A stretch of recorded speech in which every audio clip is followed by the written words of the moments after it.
जय हिंद। आज हम लोग एक्सरसाइज 5.2 का क्वेश्चन नंबर 9 सॉल्व करेंगे। क्वेश्चन क्या है, if the third and ninth terms of an AP are 4 and -8 respectively, which term of this AP is 0। यहाँ थर्ड टर्म दिया हुआ है 4 है, नाइन्थ टर्म कितना है -8 है। हमको फाइंड क्या करना है, जीरो इस एपी का कौन सा टर्म है, मतलब जीरो का पोजीशन निकालना है।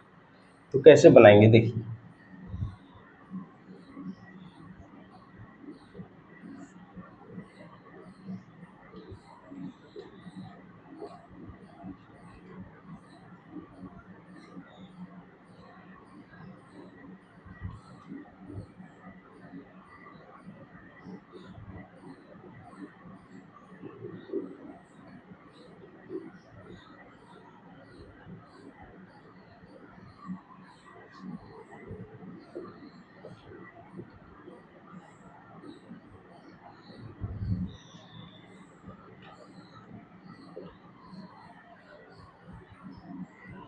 थर्ड टर्म मतलब A3 कितना है 4 है। नाइन्थ टर्म मतलब A9 कितना है 8 है। ये गिवन है। अब हमको क्या चेक करना है कि जीरो किस पोजीशन में है। इसके लिए ए और डी का रिक्वायरमेंट होगा और उसका पोजीशन निकाल लेंगे, मतलब एन का वैल्यू निकाल लेंगे। देखिए A9 minus A3 is equal to क्या होगा, A plus 8D minus A plus 2D। A9 का वैल्यू यहाँ क्या है 8, A3 का वैल्यू कितना है 4 है, और इधर माइनस करने पर कितना होगा 60 होगा।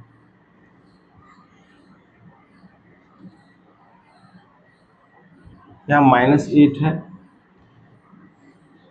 यहाँ -8, तो यहाँ ऐड करने पर -12 हो जाएगा बाई 6। तो डी का वैल्यू कितना आया -2 आया। अब ए का वैल्यू कैसे निकालें। ए का वैल्यू के लिए हम क्या करेंगे, A3 is equal to A plus 2D। A3 का वैल्यू कितना दिया हुआ है 4।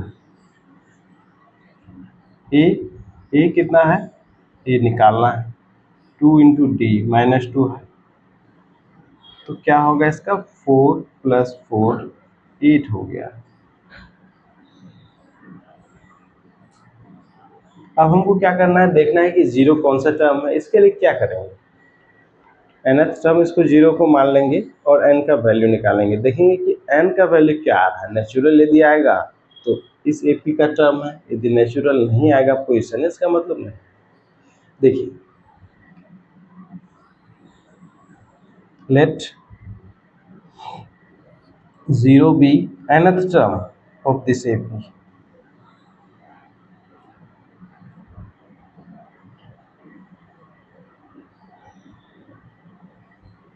an का फॉर्मूला आप यूज कर लीजिए।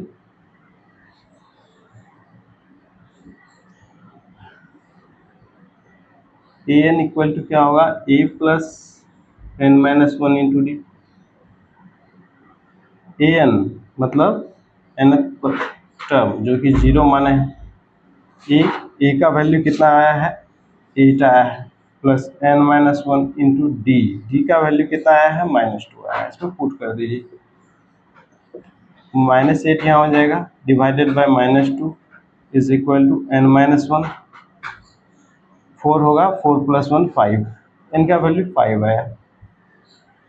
तो कह रहा है कि कौन सा टर्म है, कुछ term of this AP is 0। तो कितना आया, पांचवा term. Therefore 0 is fifth term of this AP.